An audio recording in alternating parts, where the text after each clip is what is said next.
Ready? All right. Hello students. Good morning, good afternoon, good evening, good night. जब भी आप ये lecture देख रहे हैं, this is your educator Sakshi.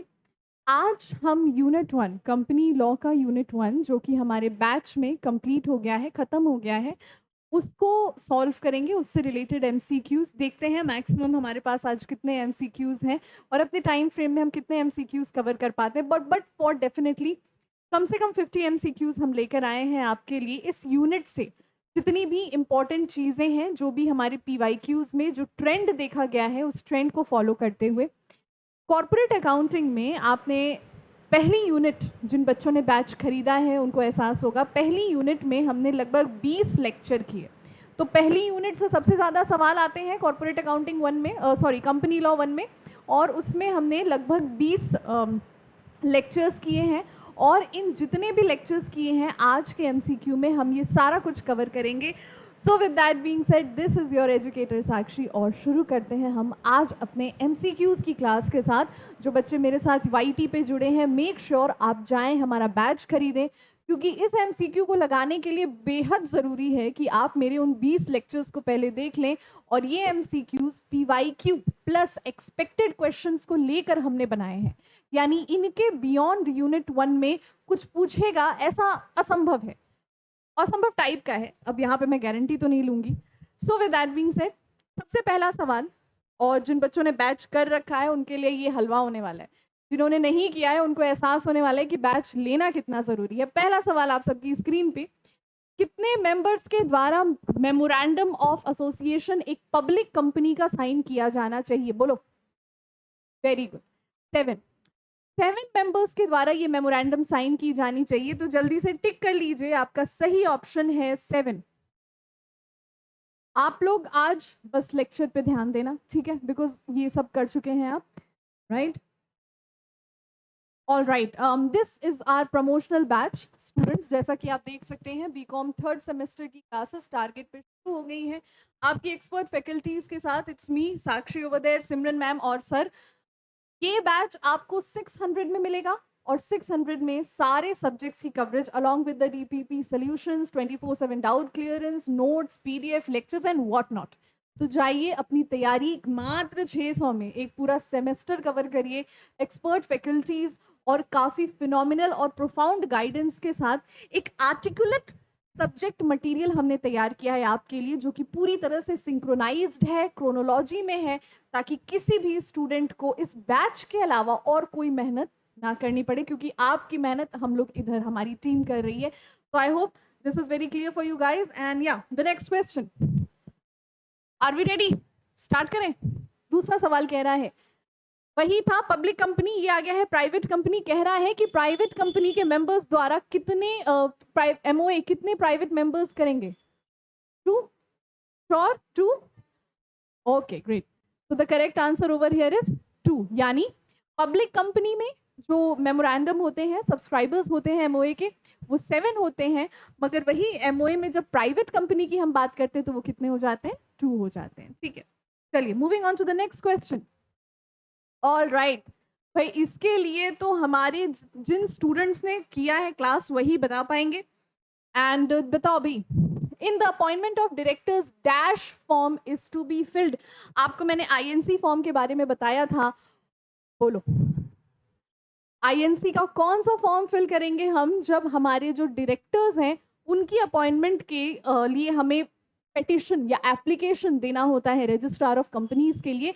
INC 29, INC 29 option क्या है हमारा? दैट इज ऑप्शन नंबर ए, ठीक है। क्या आगे बढ़ सकते हैं हम लोग? ऑल राइट, चौथा प्रश्न आपसे कह रहा है conclusive evidence. Students, conclusive evidence बोलने का मतलब है वो एविडेंस जिसके आधार पे कोई निर्णय लिया जा सके, ठीक है। Decisive, conclusive. कह रहा है dash is the conclusive evidence in case of company that statutory requirements have complied with. एक बार हिंदी में, कंपनी के मामले में निर्णायक साक्ष्य, साक्ष्य का मतलब होता है एविडेंस, है कि वैधानिक आवश्यकताओं का अनुपालन किया गया हो। बहुत ध्यान से इसका आंसर देना, क्योंकि मैंने आपको सर्टिफिकेट ऑफ इनकॉर्पोरेशन और certificate of commencement of business के बीच फर्क बताया है। बताओ, बोथ नहीं हो सकता है। कमेंसमेंट ऑफ बिजनेस क्या कहता है? कमेंसमेंट ऑफ बिजनेस आपको केवल एक परमिशन दे रहा है बिजनेस करने की। वो कमेंसमेंट ऑफ बिजनेस के बाद हम बिजनेस को करना शुरू कर सकते हैं। मगर इनकॉर्पोरेशन ये दिखा रहा है कि कंपनी के निर्माण में जितनी भी कंप्लाइंसेस हैं, जितनी भी फॉर्मेलिटीज हैं, उनको कंप्लाई किया गया है। तो यहाँ पे हमारा सही ऑप्शन क्या हो जाएगा? Certificate of incorporation. ये क्या ब्लिंक कर रहा है?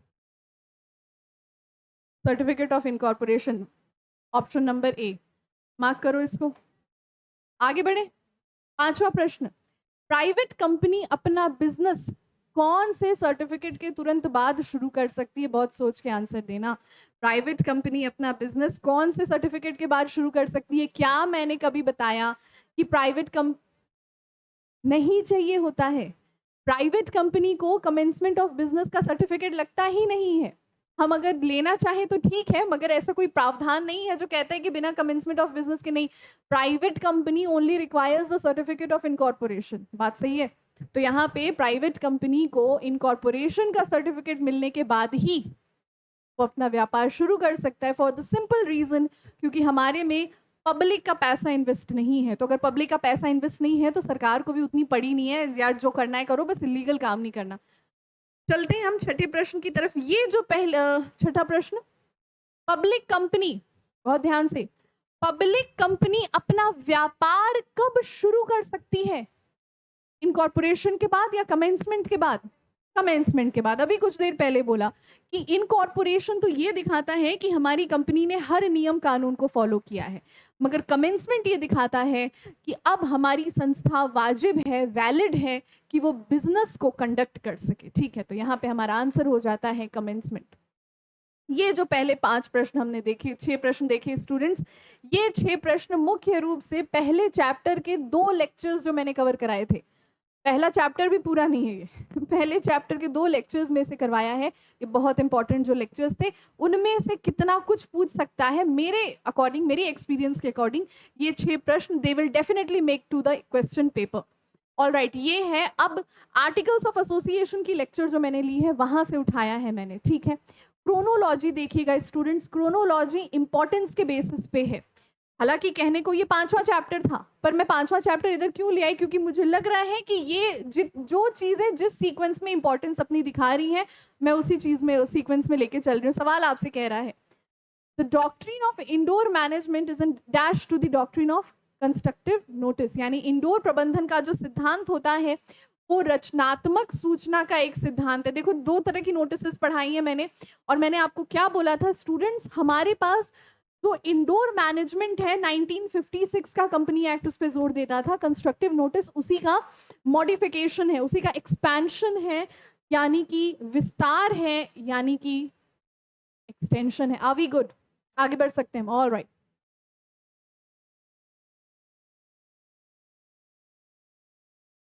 क्या कहते हैं? टर्कमन रूल। ओके, तो हमारे साथ यहाँ एक स्टूडेंट बैठी है, वो बता रही है कि ma'am doctrine of indoor management को हम टर्क्वेंट रूल भी कहते हैं। तो ठीक है, आप ये भी जानकारी याद रखिएगा, पूछा जा सकता है एग्जाम में। The doctrine of dash does not apply to the acts wide void ab initio. पहली चीज, वॉइड एब इनिशियो का मतलब क्या होता है? वॉइड एब इनिशियो का मतलब होता है शुरुआत से ही शून्य के समान, शुरुआत से ही रद्द है वो, उसको हम कोई महत्व नहीं देंगे। कौन सा होता है? वो होता है, बताओ, the doctrine of dash does not apply. बहुत ध्यान से, क्योंकि आप में से आधे से ज्यादा लोगों को अल्ट्रा वायरस लग रहा होगा और हमने यहाँ पे वायरस लिख दिया, एक छोटी सी गलती हुई यहाँ पे। कह रहा है इनमें से कौन सा सिद्धांत उन जगहों पे नहीं अप्लाई होता है, उन कृत पे नहीं अप्लाई होता है जो वॉइड एब इनिशियो है या शुरू से ही शून्य के समान है? बताओ। देखिए स्टूडेंट्स, इंडोर मैनेजमेंट का जो डॉक्ट्रीन होता है वो उन्हीं चीजों पे, उन्हीं ऑपरेशंस पे अप्लाई होता है जो कभी ना कभी, किसी ना किसी स्थिति में कंपनी के लिए वाजिब थे। अगर कंपनी ऐसे किसी कृत को करती है जिसके लिए कंपनी शुरू से ही इनवैलिड थी या कंपनी अलाउड नहीं थी, तो ऐसे में इस परव्यू में, इस कार्य क्षेत्र में डॉक्ट्रिन ऑफ इंडोर मैनेजमेंट काम नहीं करता है। यानी the doctrine of indoor management does not apply to act which are void ab initio. ठीक है, बहुत मस्त मस्त एमसीक्यू है आज। 9वां प्रश्न, आ जाओ भाई, क्या हो गया इसको? हाँ, a company can change it's name at its own discretion by passing dash. एक कंपनी क्या पास करके अपना खुद का नाम बदल सकती है? भाई नाम बदलना है, अगर बताया है मैंने आपको, लेक्चर में बताया है, कोई भी चीज का बदलाव करना हो, name resolution, name clause, object clause, situation clause, capital clause, nomination, nomination हटा दो, वो 1% कंपनी का होता है। किसी भी क्लॉज के लिए एक जनरल रूल याद रखना कि सबसे पहले क्या पास करेंगे। हाँ, ध्यान से देखो, नाम बदल रहा है, ऑर्डिनरी रेजोल्यूशन से कैसे काम चल जाएगा? क्या कंपनी कैन चेंज? भाई बोर्ड रेजोल्यूशन कैसे? निर्देशक मंडल तो पढ़ाया ही नहीं है तुम लोगों को। बोर्ड रेजोल्यूशन एक दफा नहीं बोला, बोर्ड रेजोल्यूशन नहीं पढ़ाया मैंने। बोर्ड रेजोल्यूशन अभी बहुत दूर है, वो मीटिंग्स में आएगा। हमने अभी तक 2 ही रेजोल्यूशन ही पढ़ाया है, ऑर्डिनरी रेजोल्यूशन, स्पेशल रेजोल्यूशन। और किसी भी चीज का अल्ट्रेशन अगर करना है तो क्या पास होगा? Special resolution. हमेशा याद रखना। ये कैसे तुमसे ये गड़बड़ी हो रही है जी? है जो पढ़ाया नहीं वो याद आ रहा? उधर कंफ्यूज हो गई तुम, ये बीकॉम है। चलो 10th देखो, any change in the address, वापस से है भाई, चेंज है, ध्यान से देखना, चेंज है। चेंज इन द, अरे वाह क्या सवाल है, ये बढ़िया सवाल है। Any change in the address of the registered office must be communicated with the registrar. यानी याद करो क्या बताया था। हाँ, फिर से सोच लो, फिर से सोच लो, कितना दिन पढ़ाए थे? अगर रजिस्टर्ड एड्रेस में बदलाव आता है तो कितने दिन में उसको कम्युनिकेट किया जाएगा? 30 डेज। अच्छा एक बात बताओ, 30 डेज भी लिखा है और 1 मंथ भी लिखा है, तो किस पे टिक करें? दोनों पे कर सकते हो, ठीक है। अगर ऐसा सवाल आता है, ऐसा सवाल आता है कि 30 डेज और 1 मंथ है, you can tick on either, दोनों ही ऑप्शन सही होंगे, तो इसमें कोई इशू नहीं है। 30 डेज कहो या 1 मंथ कहो, क्योंकि कंपनीज एक्ट 1956 में 1 महीना बोला गया था, 2013 में 30 दिन बोल दिया गया। तो अब इतनी छोटी गलती पे बच्चों का नंबर मुझे जहां तक लगता है नहीं कटना चाहिए। तो याद रखना, रजिस्टर्ड एड्रेस का जब चेंज आ रहा है तो हम उसको रजिस्ट्रार ऑफ कंपनी आरओसी को कितने दिन में कम्युनिकेट करेंगे? 30 दिन में कम्युनिकेट करेंगे। चलो 11वां प्रश्न देखो जरा, अल्ट्रा वायरस याद करो। यार ये हर जगह वायरस लिखा है भाई, ऑनलाइन वाले स्टूडेंट्स बोलेंगे कि मैम ये क्या है? ये वायर्स है, थोड़ी सी गलती हो गई होगी टीम से, भाई इतना काम उन लोग को भी रहता है। कह रहा है कि अल्ट्रा वायर्स जो है क्या डायरेक्टर के द्वारा रेक्टिफाई किया जा सकता है अगर वो अल्ट्रा वायर नहीं होता, यानी निर्देशकों ने, डायरेक्टर्स ने कोई ऐसा काम कर दिया स्टूडेंट्स जो अल्ट्रा वायर्स की कैटेगरी में आ गया है, तो क्या उसकी रेक्टिफिकेशन की जा सकती है? देखो, अल्ट्रा वायर्स की रेक्टिफिकेशन करने का अधिकार केवल एक चीज के पास है, वो हमारे देश की कंपनी एक्ट। तो कंपनी एक्ट अगर रेक्टिफाई करती है तो हो सकता है, अदरवाइज नहीं हो सकता है।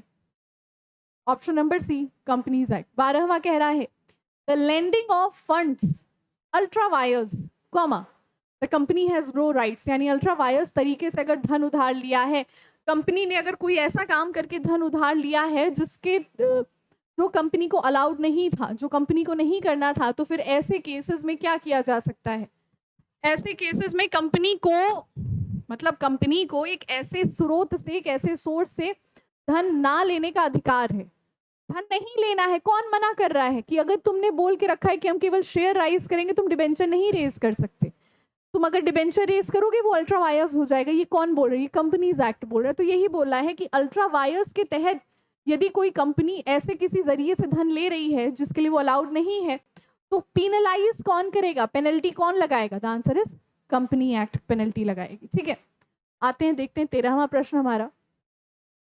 If a new company get registered with a name which resembles to the name of the existing company, then it should apply to whom?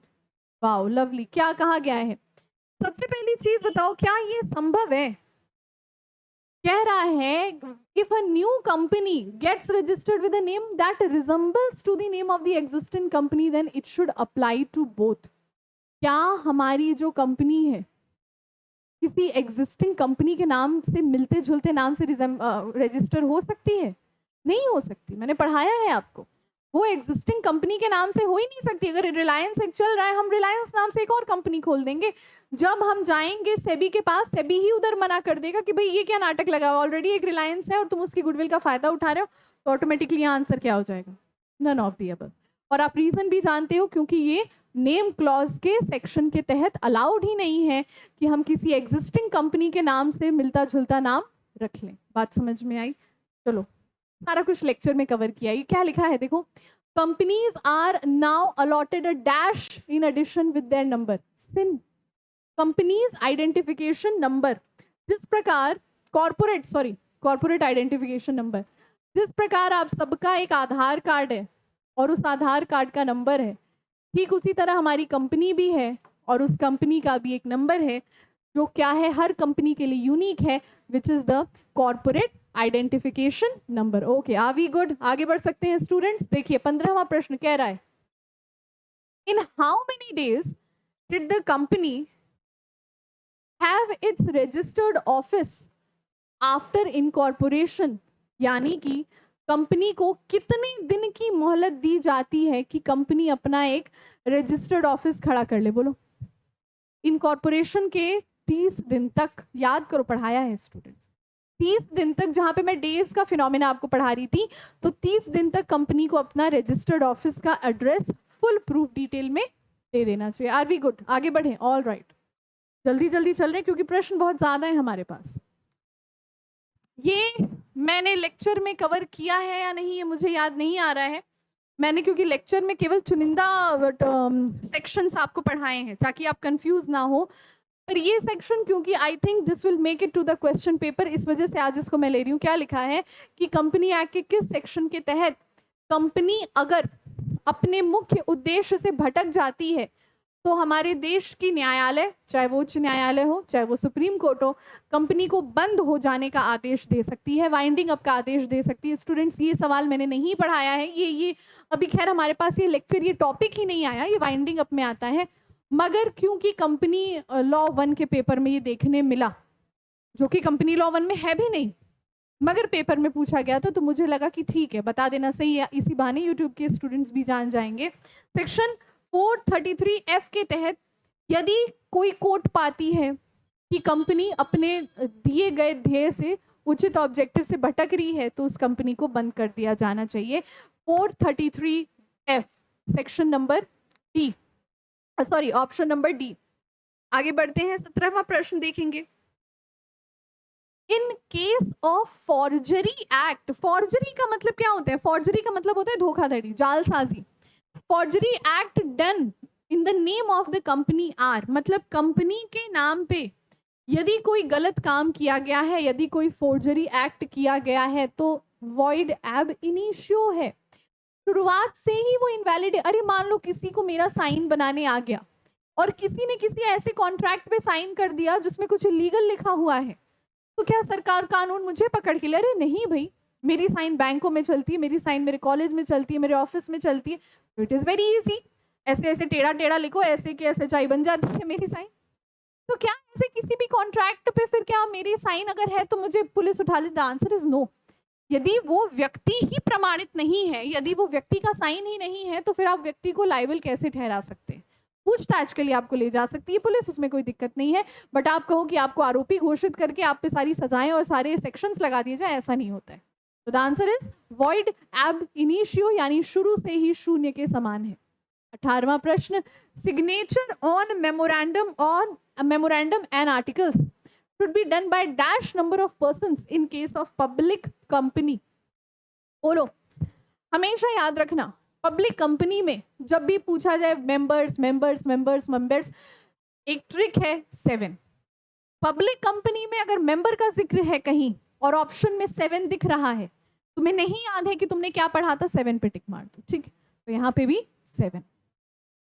All right, 19वां प्रश्न, वही चीज है मगर प्राइवेट कंपनी का जिक्र किया गया है कि प्राइवेट कंपनी में कितने लोगों का साइन लगता है। जैसे मैंने बताया, उसमें अगर नहीं समझ में आए तो 7 पे टिक मारना, यहाँ पे अगर ना समझ में आए और प्राइवेट कंपनी लिखा है और ऑप्शन में 2 दिख रहा है, तो ऑप्शन क्या सही है? 2। तो यहाँ पे वही चीज है मगर यहाँ पे 2 हो जाएगा। क्या मेरी बात यहाँ तक क्लियर है? 20वें प्रश्न की तरफ चलो देखते हैं। MOA शुड बी इन, अरे ये तो पढ़ाया है और ये तो पूरा कायदे से तुम लोगों को मैंने टेबल ABCDE पांचों पढ़ाई है।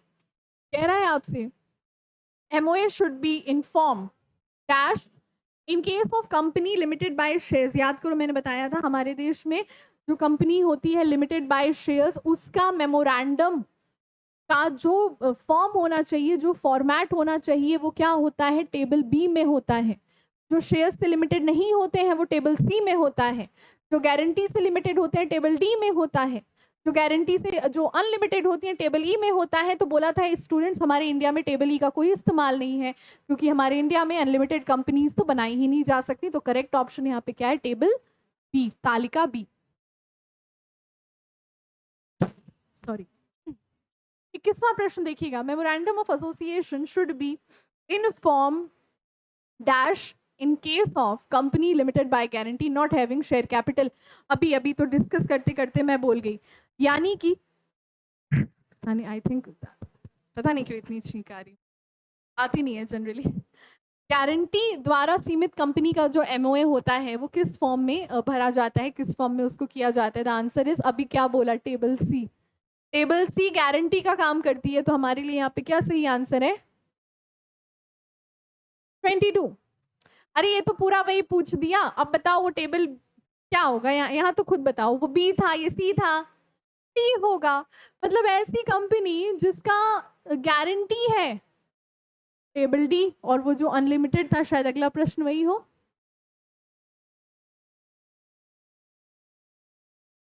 नहीं, अगला प्रश्न नहीं है टेबल ई, फिर भी हम बता दें कि वो कंपनी जो अनलिमिटेड होती है, यानी जो हमारे इंडिया में नहीं होती। Okay, MOA should be in form dash in case of unlimited company, unlimited sorry unlimited liability. पहली चीज मुझे ये बताओ, क्या हमारे हिंदुस्तान में अनलिमिटेड लाइबिलिटी वाली कंपनियां बनाई जा सकती हैं क्या? नहीं बनाई जा सकती हैं। टेबल, जब अनलिमिटेड कंपनी टेबल ई के तहत होती है तो अनलिमिटेड कंपनी का MOA भी किसके तहत होगा? चलो, 29वां प्रश्न हमारी स्क्रीन पर, 24वां प्रश्न, in the MOA there are 6 clauses, we can alter all clauses। this is a good question students, ये सवाल आपको दिया जा सकता है, MOA में कौन से clauses, हर clause बदल सकते हैं, मगर क्या बताया था मैंने कि एसोसिएशन क्लॉज में बदलाव नहीं संभव है। जब तक कंपनी स्थायी रूप में काम कर रही है, जिस एसोसिएशन क्लॉज के साथ वो रजिस्टर हो गई, वो हमेशा हमेशा वही रहेगा जब तक कि कंपनी की वाइंडिंग अप नहीं हो जाती। बहुत अच्छा सवाल था, याद रखना कि एसोसिएशन क्लॉज एक ऐसा क्लॉज है जिसकी अल्टरेशन संभव नहीं है। All right, good. 25वां प्रश्न हमारी स्क्रीन पर, अगर कोई भी व्यक्ति कंपनी पे मुकदमा दायर करना चाहे तो वो कहाँ कर सकता है, किधर जाके मुकदमा दायर करेगा, वो बताओ। कंपनी पे अगर कोई केस करना चाहे तो they should file at what, मतलब मान लो मैं गई नेशनल कंपनी लॉ ट्राइब्यूनल के पास और मैंने बोला मैंने इस कंपनी पे मुकदमा दायर करना है। अब यहाँ पे हमसे बताया कि कंपनी के खिलाफ अगर, तो किस स्थान पे फाइल करना चाहिए बताओ। मान लो, वो तो ऑप्शन में ही नहीं है।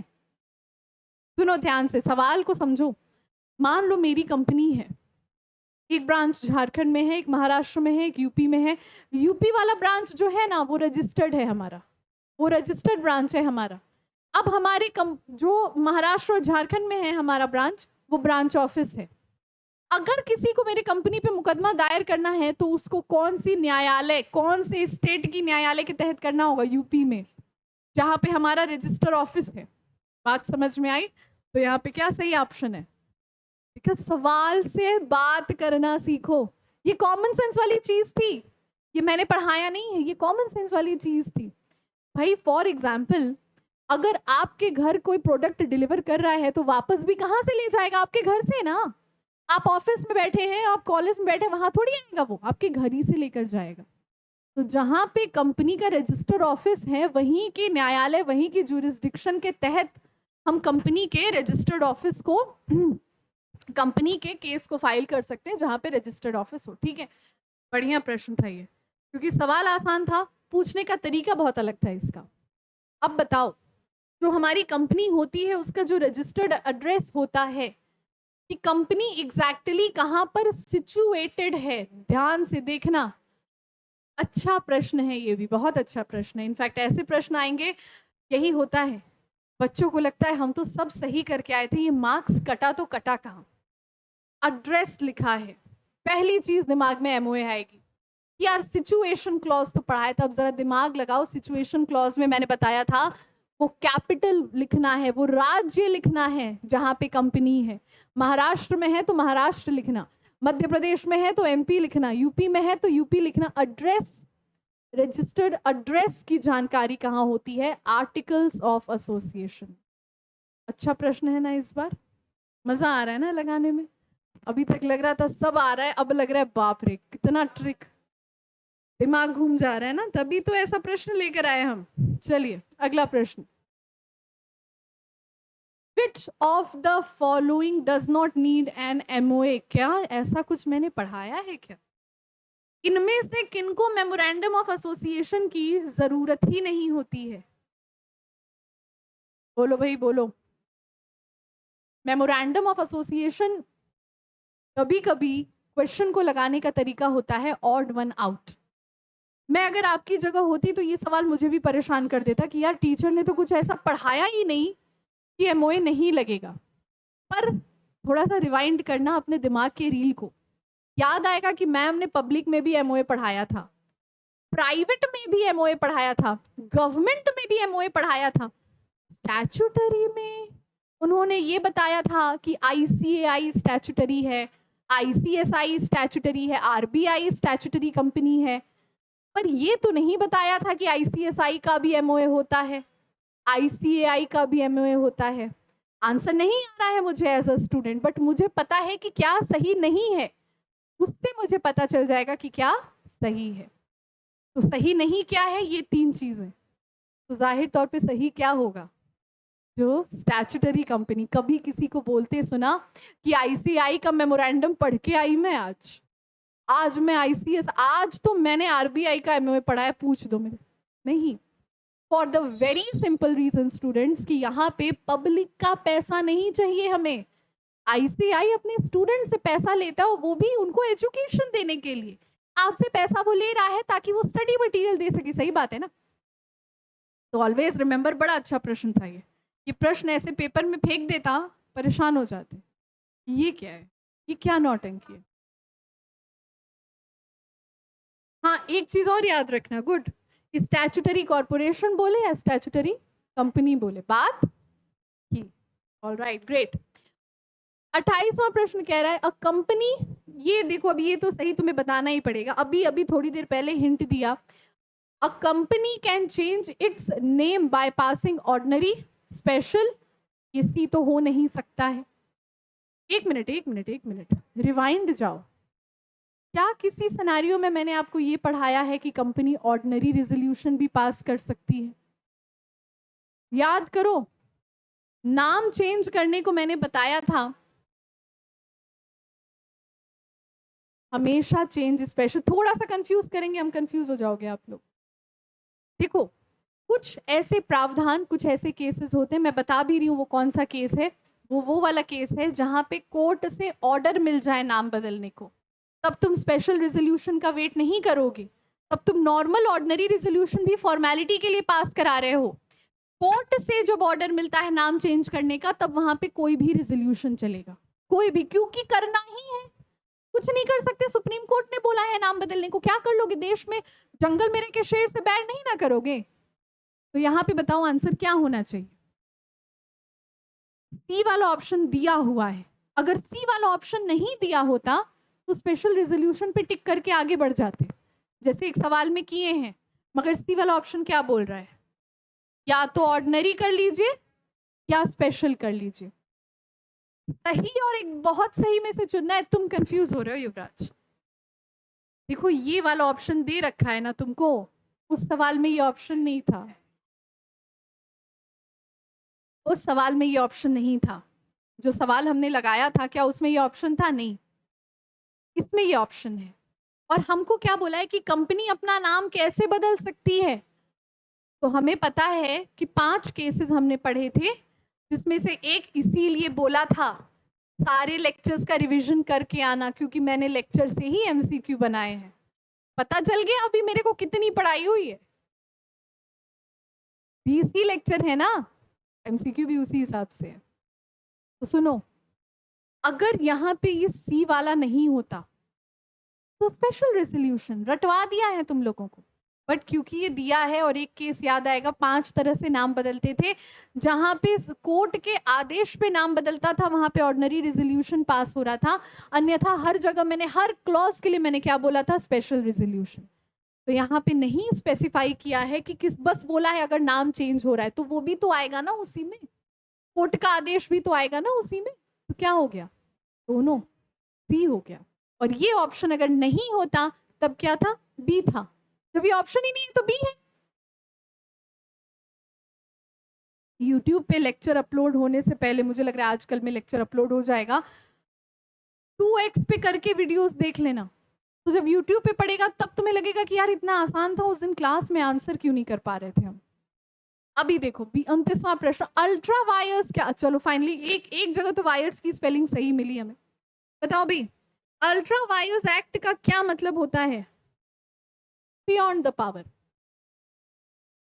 कंपनी के जो शक्ति के, कंपनी के जो अधिकृत कार्यशैली है उसके बियॉन्ड जाए, उसके बाहर जा रहा हो, दैट इज सिंपल।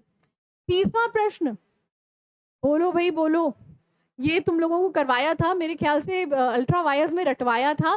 कहा था तुमसे कि अगर कंपनी के पास, कंपनी किसी ऐसी ऐसी सोर्स से लोन उठा रही है जो कंपनी अलाउड नहीं है, हम किसी ऐसे सोर्स से, फिर से सोच लो, फिर से सोच लो, अच्छा वॉइड एब इनिशियो तो है ही नहीं, तो क्या है, वॉइड है। क्या वैलिड हो सकता है, क्या नहीं, वॉइडेबल हो सकता है, क्या नहीं। कॉन्ट्रैक्ट एक्ट पढ़ ही रहे होगे तुम लोग, बीआरएफ मेरा क्षेत्र नहीं है, मुझे उम्मीद है मन से बीआरएफ आप लोग पढ़ रहे होंगे।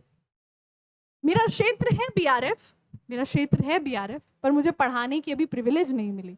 तो जो भी आपको लेक्चरर पढ़ा रहे होंगे, आई होप आपको void, voidable, void ab initio में फर्क पता होगा। अरे वाह, ये मैंने जब ईस्ट इंडिया कंपनी का लेक्चर दे रही थी, ईस्ट इंडिया कंपनी के बारे में जब पढ़ाया था तो बोला था कि स्टूडेंट्स ये हमारे देश में it works as a charter of the company, और इसमें मैंने एग्जांपल लिया था ईस्ट इंडिया कंपनी का।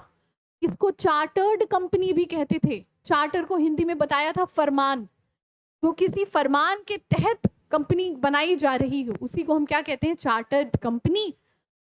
तो उस कंपनी का जो चार्टर होता है वो किसके तौर पे काम करता है, charter, what is charter of the company, it acts as a memorandum of association for that company, उस कंपनी के मेमोरेंडम के तौर पे काम करता है। तो यहाँ पे हमारा आंसर, ये बढ़िया प्रश्न है, ये मुझे काफी इंपॉर्टेंट लग रहा है, पता नहीं क्यों। ये प्रश्न जैसे चिल्ला चिल्ला के कह रहा है कि मैं तो आऊंगा, मैं वापस आऊंगा। 32वां प्रश्न देखिए, वाओ लवली, ये प्रश्न है कॉमन सेंस वाला, ये बोलना मत कि मैम ये तो कुछ याद नहीं आ रहा है, ऐसा आपने पढ़ाया होगा। कह रहा है कि सर्टिफिकेट ऑफ इनकॉर्पोरेशन जो किसी इलीगल ऑब्जेक्ट को करने के लिए दी जा रही है, पहली बात तो ये कि क्या रजिस्ट्रार आपका चरस फूंक के बैठा था। हमने बोला कि हम एक कंपनी बनाएंगे जिसमें हम अमीर व्यापारियों के, एकदम रईस लोगों के बच्चों को किडनैप करेंगे, फिरौती लेंगे, और हाँ 14 दिन बाद उन बच्चों को वापस कर देंगे फिरौती मिलने के बाद। तो रजिस्ट्रार कौन सा नशा करके बैठा था कि उसने, ये एक बार सवाल देखो, कह रहे हैं कि सर्टिफिकेट ऑफ इनकॉर्पोरेशन भी मिल गया उसको। हम बोले कि हम किडनैपिंग करेंगे, हमारा रजिस्ट्रार बोला अरे मस्त है, करो भाई बढ़िया, क्या मस्त सोचे हो लो। क्या होगा ऐसे केस में, क्या अगर ये चीज कर देता है रजिस्ट्रार, कंपनी एक्ट इसको कथित रूप में कहता है कि भैया ये वॉइड है, तुम सारी चीजें छोड़ो, तुम कंपनी एक्ट छोड़ो, तुम कंपनी एक्ट की जो जगत जननी रही है कौन, कॉन्ट्रैक्ट एक्ट। कॉन्ट्रैक्ट एक्ट में कॉन्ट्रैक्ट करने के तरीकों को बताया है, जिसमें एसेंशियल्स में बोला है कि भैया ऑब्जेक्ट आपका, कंसीडरेशन आपका लॉफुल होना चाहिए, चाहे वो ऑब्जेक्ट हो या कंसीडरेशन हो। तो कंपनी तक तो तुम पहुंचोगे नहीं, तुम कॉन्ट्रैक्ट में ही फंस के रह जाओगे। क्या सही है यहाँ पे, चलो आगे बढ़ते हैं। Changes in object clause can be affected. बताओ बच्चों, इफेक्ट क्लॉज में हमारे पास जो ऑब्जेक्ट्स होते हैं वो कहाँ पे इफेक्ट किए जा सकते हैं। यानी कि अगर कंपनी ने सोचा, अगर मैंने सोचा, मैं क्लास 9-10 में मान लो जब थी, मैंने सोचा मैं तो सीए बनूंगी और मैंने सीए की पढ़ाई भी शुरू कर दी, मैंने अपने लक्ष्य के लिए काम भी करना शुरू कर दिया। कोई कंपनी अपना उद्देश्य क्यों बदल सकती है यदि कंपनी को ऐसा लग जाए कि उद्देश्य बदलने की वजह से वो और बेहतर कर पाएगी फॉर ए स्पेशल रीजन। अगर हम अपना ऑब्जेक्ट, तो याद करो पढ़ाए थे तुम लोगों को, याद करो बोला था मैंने कि अगर कंपनी को लगता है कि ऑब्जेक्ट क्लॉज बदलने से वो शेयर होल्डर्स का और भला कर पाएगी तो एनसीएलटी से परमिशन लेकर वो स्पेशल रिजोल्यूशन पास कराती थी। बताया था तुम लोगों को अल्ट्रा वायर्स में मैंने कि कभी कभी कुछ कुछ चीजें ऐसी होती हैं जहां पर कंपनी को ultra vires act intra wires हो जाते हैं, मतलब उसके अधिकृत में हो जाते हैं, तो वहां पे वो कंपनी काम कर सकती है। उसी का प्रश्न था ये। चलो 34वां प्रश्न, कैपिटल क्लॉज से पहला प्रश्न आया, बताओ कैपिटल क्लॉज जो होता है किसी भी कंपनी का किसके परमिशन के साथ बदला जा सकता है। मतलब अगर हम कहे थे कि हमको 1 करोड़ की जरूरत है और अब हमें लग रहा है कि नहीं यार 1 करोड़ में काम नहीं चलेगा, हमें 1.5 करोड़ की जरूरत है, तो बताओ फिर क्या करेंगे? कौन सा ऑप्शन सही लग रहा है यहाँ पे? किसकी परमिशन लगेगी?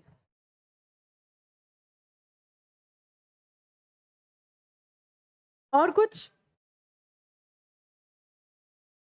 Registrar of companies, documents file करेंगे रजिस्ट्रार से हम बदल सकते हैं।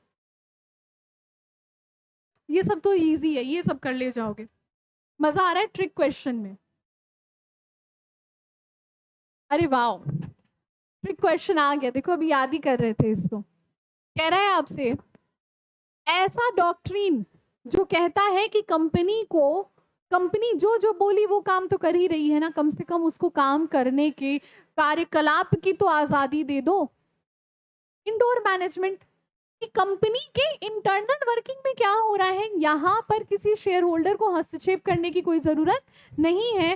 तो the correct answer is option number ए।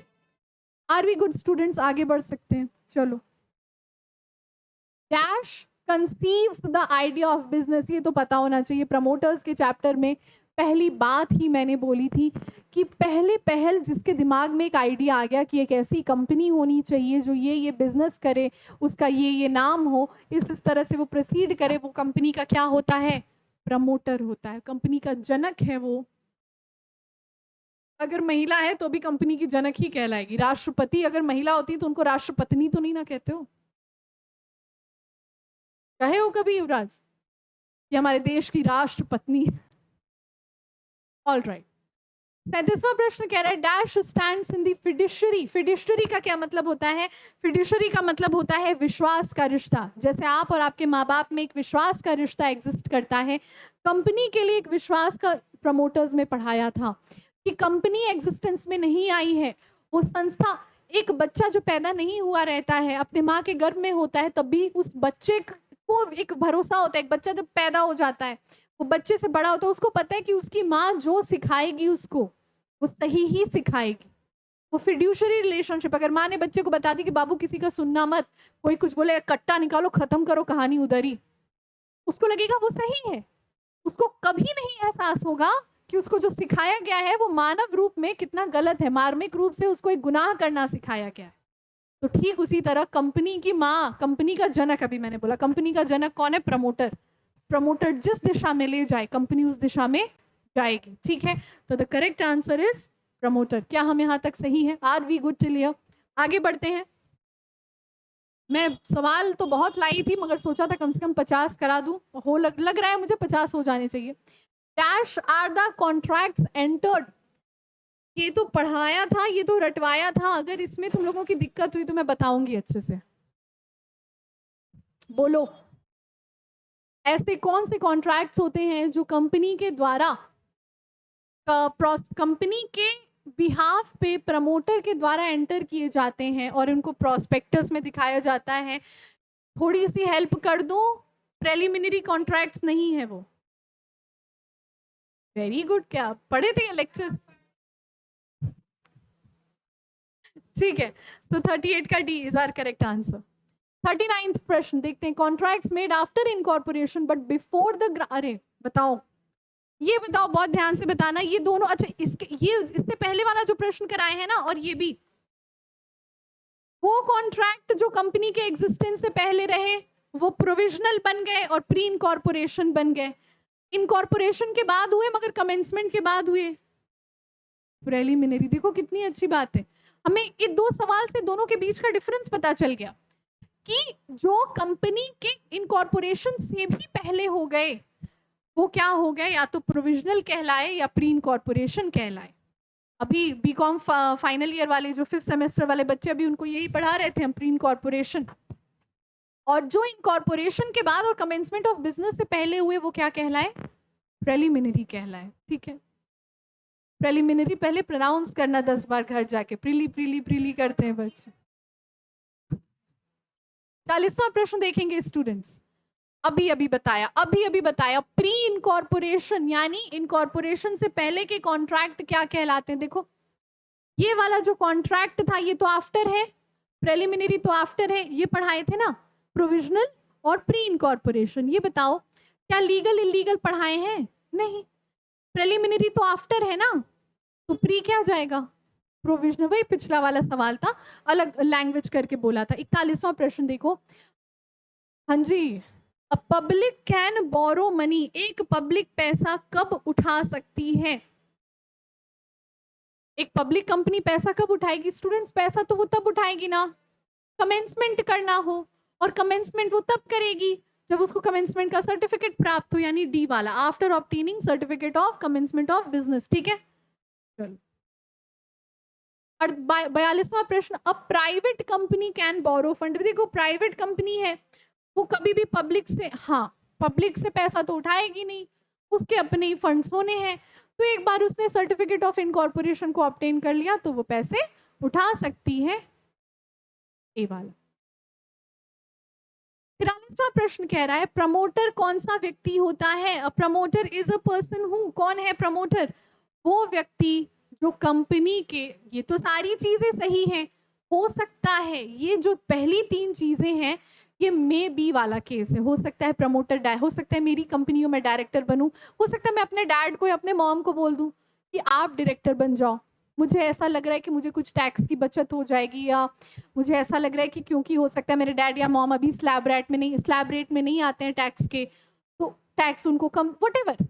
तो प्रमोटर चाहे वो डायरेक्टर हो भी सकता है, वो ना चाहे अपने माँ बाप को, अपनी बीवी को, अपने हस्बैंड को, अपने बच्चों को, जिसको चाहे डायरेक्टर बना सकता है, उसी के बिहाफ पे काम मैं ही करूंगी, मगर साइन किसका जा रहा है, मेरे डैड का जा रहा है। ठीक है, उसके बाद रिलेटिव ऑफ द कंपनी है, प्रमोटर रिलेटिव होगा कंपनी का, नहीं, तो संभव ही नहीं है, कंपनी कोई जीवित व्यक्ति थोड़ी है।